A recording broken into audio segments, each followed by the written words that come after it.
Adults only cruising is risque. You have to be something of a hedonist to sail on those ships. I've heard that more than once, but is this what Virgin Voyages is all about? Is it just a marketing line like what happens in Vegas stays in Vegas? Let me tell you about what no kids really means on a cruise ship, and spoiler alert, it's pretty awesome. Ahoy sailors, my name is Rob, and I'm here to tackle Virgin Voyages one topic at a time. Welcome to OVT. When we tell people that we love cruising on Virgin, we often get an "oh really," followed by a knowing wink. Do all their ships have the perch, a hidden away area where people are allowed to sunbathe topless? Sure they do. But you'd have to be on something of a mission to find it. Honestly, you aren't going to stumble upon it on your way up to the pool deck. Adults only does mean no kids, which means no cannonballs in the pool. It means no rugrats running up and down the halls late at night. But that's just the tiniest of benefits. It changes the vibe on board, and it totally changes the way that you build a ship in the first place. A cruise line having to be all things to all people means that a lot of concessions have to be made. Concessions that don't have to be made on Virgin. Let's actually talk first about real estate, because I feel like this really illustrates the concept. Royal Caribbean and Carnival have tens of thousands of square feet dedicated just to their kids' clubs, like Adventure Ocean or Camp Ocean. Both cruise lines dedicate about 30,000 square feet to their children's facilities. Well, that's quite literally half of a football field. Half of a football field that Virgin can instead customize to adult tastes.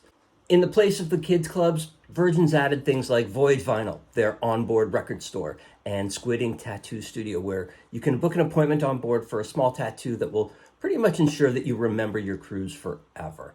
A friend that we met on board our last sailing, well, she had one done, and a bunch of us huddled around to cheer her on, which made it fun for all of us. Gone are the water slides and the ropes course and flow rider. Instead, rooms made for an old school barbershop called Stubble and Groom, where you can enjoy a whiskey or beer as part of your experience, as well as Dry Dock, which is their hair salon with an unmatchable view.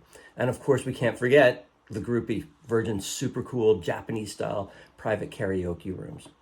Have you sailed on Virgin? Do you agree that the space being geared towards adults makes the overall experience just that much more special? Did you have a different experience?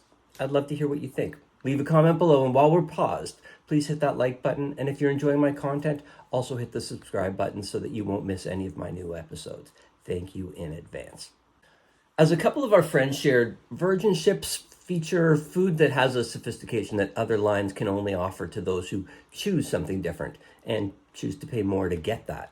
They also feature an adult humor and adult touches throughout their ships without disclaimers and most certainly without apology.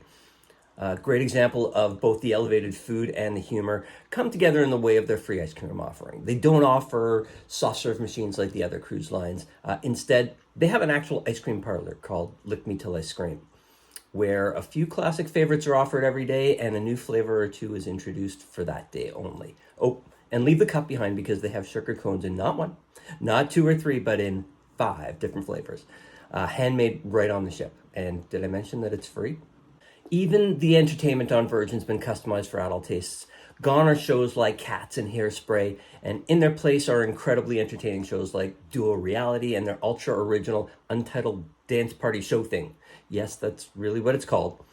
Is it maybe a tad bit more daring? Sure it is. Is it over the top or is it inappropriate? Absolutely not. Finally, one last thing to compare off the ship. Sail Carnival or Royal, and you might visit their private islands like Celebration Key or Coco Cay, which are kind of like visiting Disney. Thick crowds of people, ridiculously long lines, and a buzzing energy that's pretty hard to escape.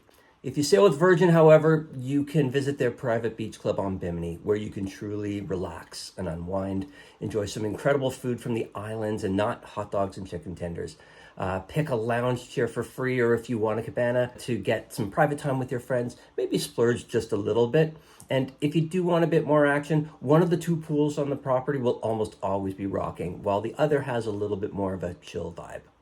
So that's the real insight on what no kids on board means. It's much more than just no kids. And it doesn't mean debauchery. What it does mean is a really unique cruise that we love and will always choose first. Have I convinced you? Well, that's adults only cruising, and that's my one Virgin topic for today. Have any questions? Are there any other topics that you'd like to hear about? Leave a message below. And until next time, ahoy sailor.